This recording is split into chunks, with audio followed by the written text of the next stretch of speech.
Autorizar. Começou. Certo. Então, bom dia a todos. Então, vamos dar início à apresentação do TCC do aluno Lucas. Lucas, você tem de 20 a 30 minutos para apresentar seu TCC, tá certo? Pronto, então fica à vontade. Certo. Bom dia a todos.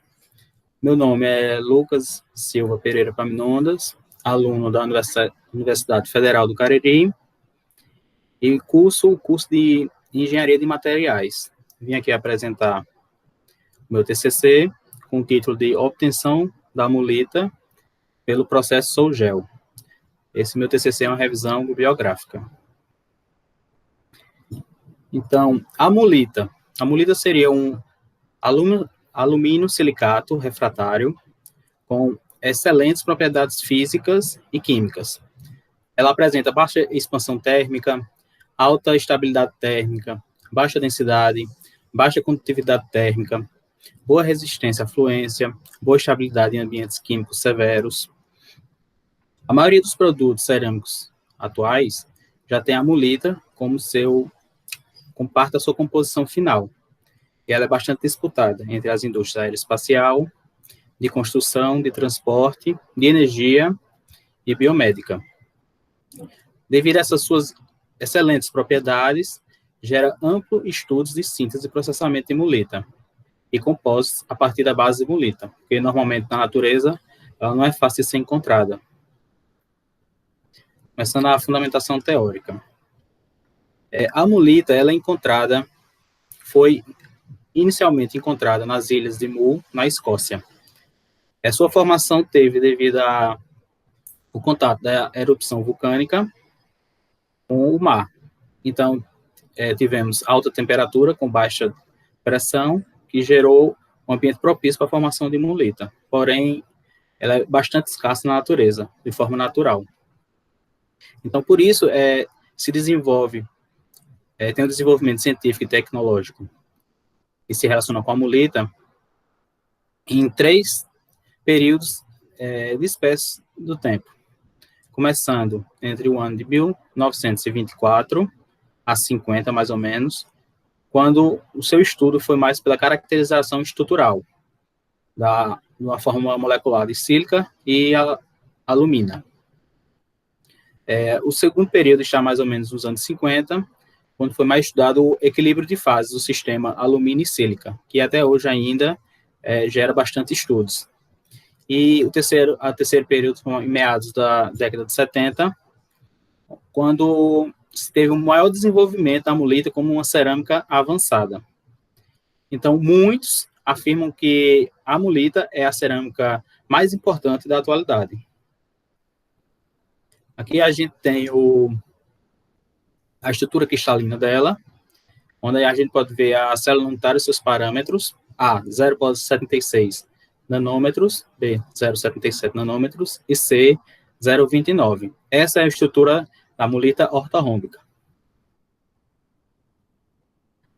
Até o ano de 1909, acreditava-se que a forma molecular da mulita era Al2O3 SO2, que é alumínio e a sílica. Porém, em 1924, Bauer e Gregg viu que sua composição era de 3:2 e não de 1:1. 3 alumínios para 2 sílicas. Como mencionei, ela possui uma estrutura cristalina ortorrômbica, e nessa fórmula em vermelho nós temos que a variação de sua composição, onde X vai ser o número de lacunas presentes por cada célula unitária. Esse valor de X pode variar de 0,2 a 0,9, e nós temos em mol de alumínio variando de 50% a 90%, que também pode ser encontrado com essa segunda fórmula em vermelho. Além da estrutura cristalina ortorrômbica, ela também apresenta uma estrutura tetragonal. Porém, a ortorrômbica é a mais estável. A ortorrômbica ela tem um cristal duplo, pico de difração de raio-x, apresentando picos em 26 graus, referindo ao plano cristalino 1, 2, 0 e 2, 1, 0. Já a tetragonal, quando a gente tem os parâmetros A igual a B, apresenta uma fase meta-estável e é caracterizada por um único pico de difração de raio-x, em 26 graus.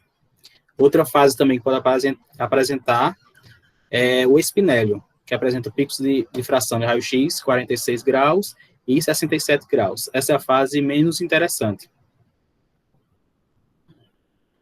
Agora eu vou falar dos métodos de síntese. A mulita tem esses métodos, que é o mulita por sinterização, mulita por fundição e mulita por síntese química. A síntese química já apresenta uma mulita de alta pureza. Quanto às matérias-primas que a gente utiliza, podemos utilizar mistura de sólidos, mistura de sóis e sais, mistura de alcóxidos de sílica e de silício e sal de alumínio, mistura de alcóxido de alumínio e alcóxido de silício, e, por fim, mistura de outros materiais. A homogeneidade da mulita vai depender totalmente do método de processamento e síntese utilizado. E a temperatura também vai depender do método que vamos utilizar. Como fundição, precisamos de altas temperaturas, por exemplo. Então, a mulita por sinterização é feita a partir de mistura de pós, contendo óxidos percussores, que vão ser modelados e sinterizados. O que denomina vai ser a reação de difusão, principalmente da alumina. Vamos utilizar óxidos, hidróxidos e sais e silicatos. E matéria-prima conhecida como silicato de alumínio ou também minerais de argila. Entre esses minerais de argila nós temos caulinita, pirofilita e também os polimorfos da silimanita e sinianita, entre outras argilas. A granulometria é muito importante. Quanto mais fina e mais eficiente sua mistura, vamos ter uma diminuição da temperatura. Então, já vemos o primeiro fator que influencia é a granulometria. E esses decompostos vão ser termicamente e vão se transformar em mulita a partir de várias etapas. Nessa esquematização aqui, a gente pode ver a formação da mulita 3:2, onde a gente tem a caulinita com aquecimento, se transforma em metacaulinita, e após mais aquecimento, pode aparecer a fase espinélio, mais a sílica amorfa, e também o aparecimento da mulita 3:2 com a sílica amorfa. Falar agora sobre o processo de fundição, utilizamos fornos elétricos e com temperaturas acima de 2.000 graus Celsius. Essas são a que trabalha com as maiores temperaturas. A cristalização da mulita vai ter durante o resfriamento do material fundido. É utilizada alumina, areia de quartzo, cristais de rochas e sílica fundida. Para a gente obter teores mais altos de alumina, a gente pode alcançar através de têmpera rápida. Já em contrapartida, se a gente quiser uma menor composição volumétrica da alumina, a gente utiliza um resfriamento mais lento.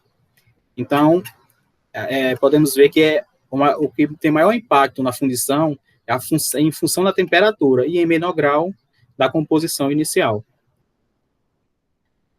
E sobre a síntese química, temos os seguintes processos: sol-gel, precipitação, hidrólise, espirólise, deposição química de vapor.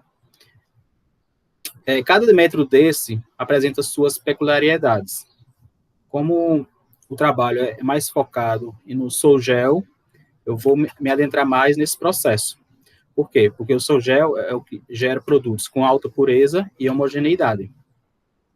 Essa homogeneidade do gel formado, ele pode ser classificado em dois tipos: o monofásico, quando nós temos homogeneidade a nível atômico, e a difásico, e vamos variar de 1 a 100 nanômetros. Aqui é um pequeno modelo estrutural das etapas químicas. A, temos sol-gel. B, partículas compostas. Em C, temos hidrólises e alcócidos. D, mistura de minerais. C, precipitação. E F, spray hidrólise. Sobre o método sol-gel, vamos trabalhar com uma solução, ou denominada também sol, e essa vai se transformar num gel.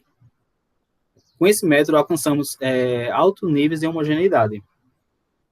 Por isso, ele é um método que tem bastante incentivo no meio científico, devido à sua homogeneidade. No Sol Gel, a gente pode usar 3 tipos de tecnologias. A gente tem o Sol Gel coloidal, Sol Gel polimérico e o Sol Gel envolvendo a formação de uma resina polimérica. No Sol Gel coloidal, vamos ter a dispersão e formação de partículas através de um monômero de tamanhos de 1 a 100 nanômetros em um meio líquido. E então, vai ter o processo de crescimento e agregação. Aqui a gente tem uma pequena representação esquemática da passagem do Sol Gel, de sol para um gel. Quando nós temos as partículas coloidais, elas vão começar a ter suas ramificações e vão aumentando. Vamos ter a formação de microgéis e a sua viscosidade vai tendendo a infinito até a formação do gel. Já no segundo modelo, que é o Sol Gel, o processo polimérico, os géis são formados a partir de alcócidos metálicos estabilizados, ou a outra forma é de metais quelatados estabilizados, mesmo em soluções aquosas. Nessa formação, nós vamos ter reações químicas de hidrólise, condensação e polimerização. A fórmula geral dos alcócidos é essa que está destacada em vermelho, onde M é o íon metálico e R é a alquila. Podemos observar a equação do meio, que são para os alcócidos metálicos estabilizados, nós temos que fazer a adição de água. Ela é um pouco mais rápida. Já nos quelatados, vamos esperar a vaporização da água. É um processo bem mais lento. Então, nós temos as 3 formas, que é hidrólise, desidratação e desalcoolização. Esse método vai depender da concentração, solvente, do pH, temperatura e a quantidade de água. As taxas de hidrólise e condensação são parâmetros importantes que vão afetar as propriedades do produto final. Então, tudo aqui vai depender dessas taxas de hidrólise e condensação. E o último sistema do Sol Gel envolvendo a formação de resina polimérica. O sistema envolve uma rota de formação de uma rede orgânica polimérica e pode acontecer de 2 formas. Nós vamos ter o íon metálico homogeneamente distribuído na rede do polimérico, para que ele fique de forma mais homogênea para uma melhor obtenção do Sol. Aí o gel é formado pela polimerização dos monômeros orgânicos. Então, fazemos a preparação do sistema em solução viscosa, contendo os íons metálicos, polímeros e um solvente adequado. Aqui estou demonstrando 2 fórmulas. Uma é a da esterificação, onde vai começar o processo do Sol. Temos um éster se transformando em outro. Já na segunda equação, é a reação do éster resultando na formação de uma molécula de polímero. Nesse polímero vai começar o gel. Então, resumidamente, o processo consiste em formar um sol e, em seguida, um gel. No final, vamos ter que fazer a ruptura do polímero a partir de combustão do material orgânico, resultando no percussor. Esse vai ter uma cor preta, mas, a partir do tratamento térmico, vamos eliminar todo esse material orgânico e conseguir o nosso percussor. Esse método obtém percussores de tamanhos atômicos e bem homogêneos, produz o melhor material e precisa de um maior estudo sobre ele. A segunda via da formação de resina polimérica é semelhante ao primeiro, polimerização in situ. Só que aqui vamos ter uma solução aquosa do percussor contendo sais de metal. É adicionado um polímero solúvel em água. Aqui está uma esquematização desse processo. Falando agora sobre a síntese de hemolita pelo método Sol Gel, vem aumentando bastante o interesse na preparação de hemolita sintetizada, pela dificuldade de se encontrar reservas naturais e ela é sintetizada quimicamente pela pureza dos percussores. O tamanho da partícula vai diferir em 2 metros de preparação. O percussor é um sal inorgânico metálico, acetato, cloridrato, nitrato, sulfato, etc., ou uma espécie orgânica como um alcócido metálico. Nessa imagem temos uma tabela bem resumida de alguns reagentes utilizados para amolito no método Sogel, encontrado na literatura de estudos. Aí podemos formar géis monofásicos. Os géis monofásicos são formados pela substituição de silício por átomos e moléculas de alumínio hidrolisado. Aqui é onde vamos ter o melhor resultado. A cristalização é a amolita ortorrômbica a uma temperatura em cerca de 980 graus Celsius, ou seja, gera amolita abaixo de 1000 graus. Ele está determinado em 3 estágios de nucleação. 3 estágios, desculpa. A nucleação, o crescimento de nucleação e a coalescência. Já os géis difásicos apresentam a homogeneidade e variação de tamanhos, entre 1 a 100 nanômetros. Vamos ter formação de fases intermediárias, a cristalização da amolita, como o espinélio. E já as temperaturas de formação são bem mais elevadas, em torno de 1.300 graus Celsius. Aí o processo de molitização é controlado pela fase de nucleação, onde vai começar a crescer os cristais, uma vez que a velocidade desse processo depende da presença de agentes nucleantes. O nível de homogeneidade pode ser controlado por aditivos, como ureia, ácido cítrico, entre outros. Esses aditivos tendem a reduzir a concentração dos íons livres na solução aquosa, fazendo assim uma mistura mais homogênea para os melhores resultados. Aí, como foi estudado, vimos que esse processo, tudo vai depender da composição, da pureza, dos percussores, reagentes utilizados, onde está todas as propriedades das cerâmicos. Então, eu mencionei alguns estudos justamente que visam todos esses processos. Primeiro estudo, eu gostaria de falar sobre o Zhang, em 2010. Ele estudou aditivos inorgânicos para tentar reduzir a temperatura de cristalização. Então, ele quis ver a influência do boro na cinética de formação da amolita. Como percussor, ele usou nitrato de alumínio, ácido bórico e o TEOS. Então, ele sintetizou e nomeou suas amostras de B000, B005, B010, B020, B030 e B040. Essas amostras tinham razão molar de boro e alumínio igual a 0, 0,05 para 3, 0,1 para 3, 0,2 para 3, 0,3 para 3, 0,4 para 3. A difração de raio-x mostrou que todas as amostras são transformadas em amolita após tratamento térmico a 1000 graus durante 4 horas. A amostra B000, que não tinha boro, teve uma pequena quantidade de espinélio formado, junto com a amolita.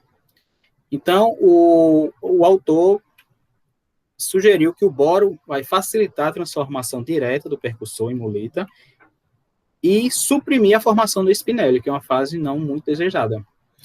Isso vai ocorrer porque não vai haver aglomeração de fase rica em alumina, resultando em um gel com alta homogeneidade química.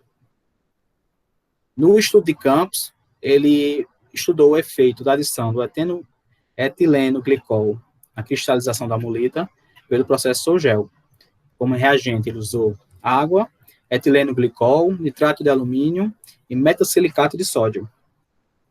Ele usou proporções de etileno glicol para água igual a 0 para 1, 1 para 1, 2 para 1 e 3 para 1. E nomeou suas amostras de SP0, SP1, SP2 e SP3. Após preparar as amostras, elas foram calcinadas a 900, 1000, 1100, 1200 e 1250 graus, com patamar de 5 horas. As maiores observações que ele fez foi que SP1, SP2 e SP3 calcinadas a 900 graus apresentaram uma estrutura amorfa, enquanto a SP0 apresentou picos referentes à fase do espinélio. Nas amostras calcinadas a 1000, a amostra SP0 apresentou fase espinélio, e a alumina alfa, SP1, SP2 e SP3 apresentaram mulita. E para as amostras calcinadas a 1.200 graus, a única diferença foi a formação de mulita na amostra SP0.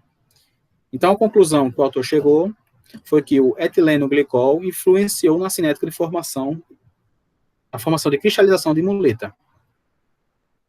O Zeng, em 2016, ele estudou o efeito de temperaturas de aquecimento na fabricação de produtos porosos em cerâmicas de mulita, com adição de flúor. Ele conseguiu a formação de agulhas de mulita in situ, feita em laboratório, a partir do flúor, que foi resultado da reação vapor sólido. Ele teve formações de agulhas a temperaturas relativamente baixas, e abaixo de 1.100 graus, que são temperaturas baixas para a formação. Suas amostras tiveram porosidade entre 80% e 84%, com estrutura de agulhamentos, né, nessa faixa de temperatura, de 1.100 graus a 1.600 graus, e conseguiu uma boa resistência de compressão de 16,1 megapascal. O Zhang, ele também, em 2018, ele também estudou a microestrutura de agulhas em mulita, pela reação vapor sólido. Ele quis otimizar os parâmetros de aquecimento. Ele conseguiu estruturas de agulhas sinterizadas a uma temperatura mais baixa, 1.500 graus, por um tempo de imersão modesto, 5 horas. Ele conseguiu uma alta força de colagem e grãos de agulhas muito finas. Então, ele conseguiu patamares muito altos em resistência de compressão, de 142 megapascal, e uma porosidade em torno de 62%. E, por último, destaquei o estudo de Chatur-Vedi, 2020. Ele levou em conta o pH, também influencia na formação. Ele diz que o tempo de gelificação vai depender das características e das quantidades de reagentes e temperatura, da temperatura. A gelificação é o tempo de formação do gel. Diz que vai variar do catalisador empregado, tipo de quantidades de solventes, dos valores de pH. E como exemplo, ele falou sobre o ortosilicato de tetraetila, que é o TEOS. Com um pH de 2,5 e uma porção molar de água e TEOS em torno de 4, o que vai dominar a reação vai ser a hidrólise na condensação. No entanto, quando esse pH está acima de 3 e a proporção molar de água para o TEOS é acima de 20, as reações de condensação que dominam. E, como considerações finais, nós vimos que a mulita tem uma bastante busca, hoje em dia, por suas propriedades, bastante acima do normal. O processo também tem sido bastante estudado e pesquisado. E produtos disponíveis que vem utilizando a mulita também cresceu bastante. Então, é muito importante o seu desenvolvimento. O método Sogel, ele vem conseguindo mulita a temperaturas baixas, como vimos, até abaixo de 1.000 graus. E a diferença, nós vimos a importância da composição química entre os percussores, que vai resultar em modificações nas propriedades da mulita. A partir dos percussores e de suas propriedades, vamos gerar mulitas com inúmeras propriedades diferentes. E quis destacar o desenvolvimento nessa área são ainda uma necessidade, visto que boa parte dos processos tecnologicamente mais avançados estão restritos ao uso por uma pequena parcela de pesquisadores. Então, ainda se tem muito o que estudar nessa área de mulita, está apenas no começo desse material, que pode ser, como muitos acreditam, a cerâmica mais importante. E, por último, destacar a classe dos materiais, os cerâmicos, que se destacam dos demais por suas características únicas. Assim como metais e polímeros, as cerâmicas possuem propriedades que outros materiais não conseguem atingir.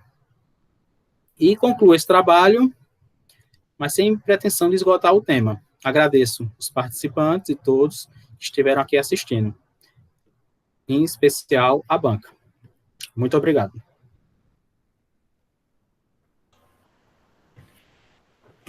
Parabéns, Lucas, pela apresentação, né? Um pouquinho tenso no começo, né, Lucas? Um pouco tenso.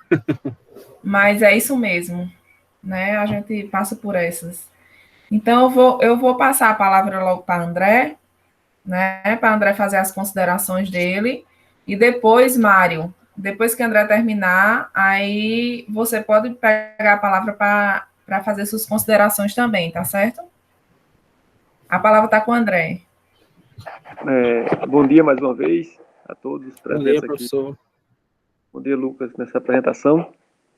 Não vou ligar minha câmera, porque eu estou com a bateria bem pouquinho aqui no celular. E aí vai consumir tudo.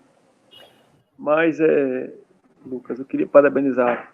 Aliás, primeiro eu agradecer o convite, né, de Isabel e seu convite, para participar dessa banca e dizer que, infelizmente, nesses momentos de pandemia, a gente não pode estar presente, né, para uma apresentação. Que é bem melhor nós estarmos presentes, abraçarmos alunos, tirarmos fotos, né, nesse final de mais uma jornada na nossa vida. E com relação à sua apresentação, eu gostei muito. A gente sempre tem uma posição de que o TCC ele é um trabalho, é mais uma etapa que faz parte do curso. Muitas vezes os alunos chegam para a gente e querem fazer pesquisas que nem em doutorado se foi feito ainda. E a gente tem orientado os alunos o seguinte: olha, pessoal, isso é uma disciplina, faz parte da grade curricular, e que no final da disciplina tem que apresentar um trabalho. E o que eu gosto muito de observar como professor de metodologia e técnica de pesquisa é a firmeza, como é que se diz, o empenho do aluno em preparar a apresentação, em apresentar e a forma que ele organizou a sua apresentação, né? E eu vejo que você foi muito seguro nas suas palavras, ou seja, mostrando que você estudou o tema, uma apresentação muito enxuta, como deve ser nós que fazemos engenharia, né? Às vezes quem não é da área de engenharia acha as apresentações muito simples, mas na nossa área é assim, dessa forma, não tem muito enfeite, tem que ser objetivo no assunto. E o outro aspecto que eu considero importante é a tranquilidade. No começozinho, assim, às vezes a gente fica... Isabel falou que estava um pouquinho nervoso, eu não observei, né? Eu achei que a sua apresentação foi muito boa, Lucas. E principalmente porque todos nós não tínhamos esse costume de fazer apresentações online, né? Olhando numa câmera. E aí, eu como professor, as primeiras aulas que eu dei, eu não me senti confortável em fazer esse tipo de apresentação. Até que com o tempo eu fui me adaptando, fui me familiarizando mais com essa metodologia. Então, ou seja, parabéns pela apresentação, parabéns pelo conteúdo apresentado, por tudo aquilo que você se empenhou para apresentar ainda nesse finalzinho de ano. O Isabel falou comigo, eu disse: você vai dar tempo, Isabel? Isabel disse: não, vai, ele está disposto a fazer ainda esse ano. Então, o TCC vai muito do aluno, né, do empenho do aluno em escrever. Eu vi que você fez aí, com relação aos trabalhos publicados, uma coisa interessante, na ordem cronológica, né, começando com os trabalhos mais antigos e terminando com os trabalhos de 2020. Então, Lucas, Isabel, conversei com ela disse: não, eu li o trabalho está muito bom, não tem correções para fazer, o que já tinha se feito, Isabel já lhe orientou. Então, no mais, lhe parabenizar, sucesso daqui para frente, o que precisar de nós. Estamos lá à disposição, ou então pode chamar aqui pelo celular também, tá certo? E, mais uma vez, obrigado por nos chamar para participar da sua apresentação. Um abraço, Lucas. Parabéns.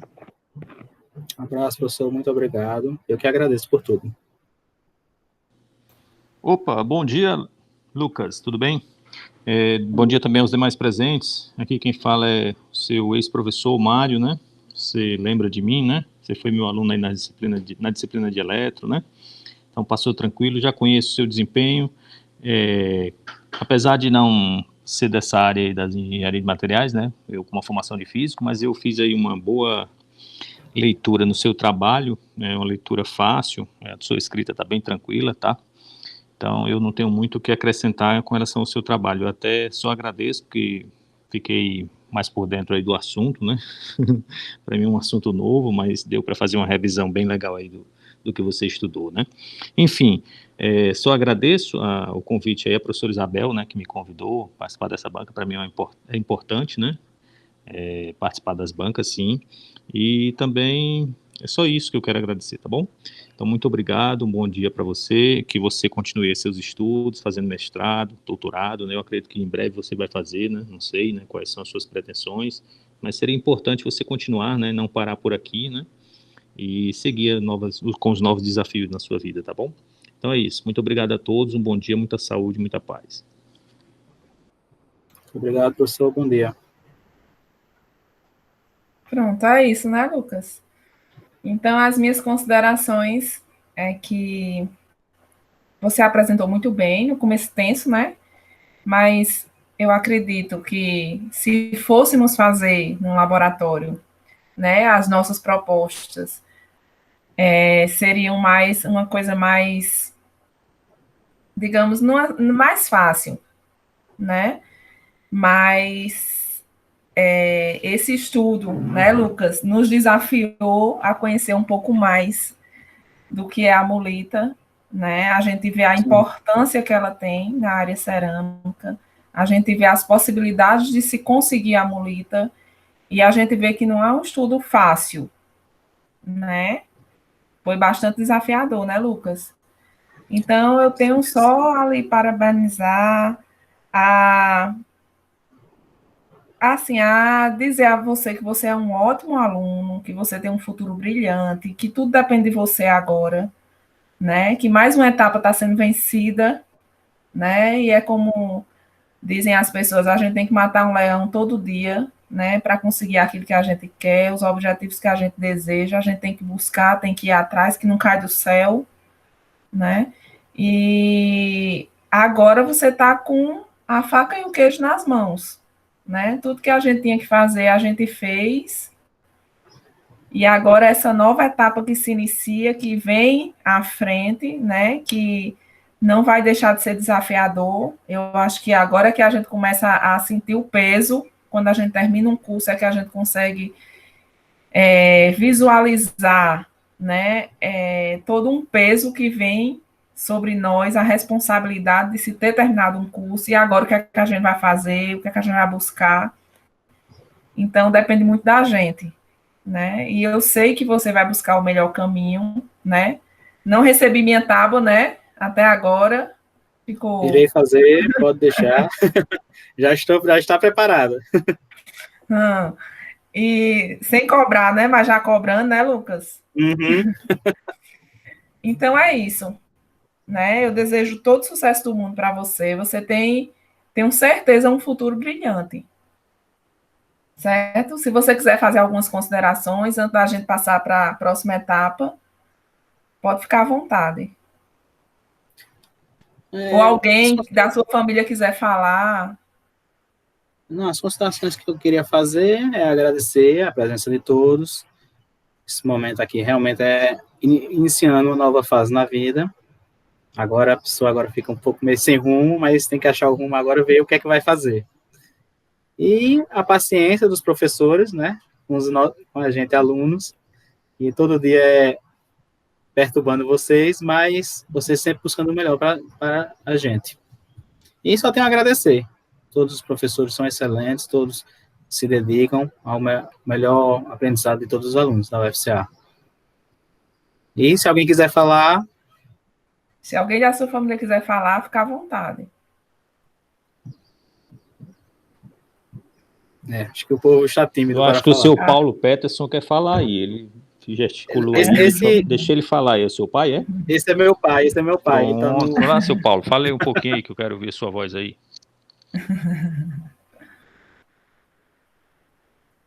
Não, ele tem vergonha. Ele tem vergonha, Tá bom, seu Paulo. O senhor está de parabéns de qualquer forma, viu? Pelo seu filho, a sua esposa também. Enfim, muito sucesso aí para todos, tá bom? Muito bom filho, por sinal. Obrigado, professor. Pois é, vamos. É isso, Lucas. Eu agora tenho que passar para outra etapa. Aí, como trâmite, né? Vocês têm que sair da sala, todo mundo, e fica só eu, o André e o professor Mário para a gente decidir a nota. Aí, quando eu decidir, aí eu te mando um zap e tu entra de novo. Aí pode entrar todo mundo de novo. Tá bom? Certo. Certo. É só a burocracia que tem que ter. Tá bom, professor.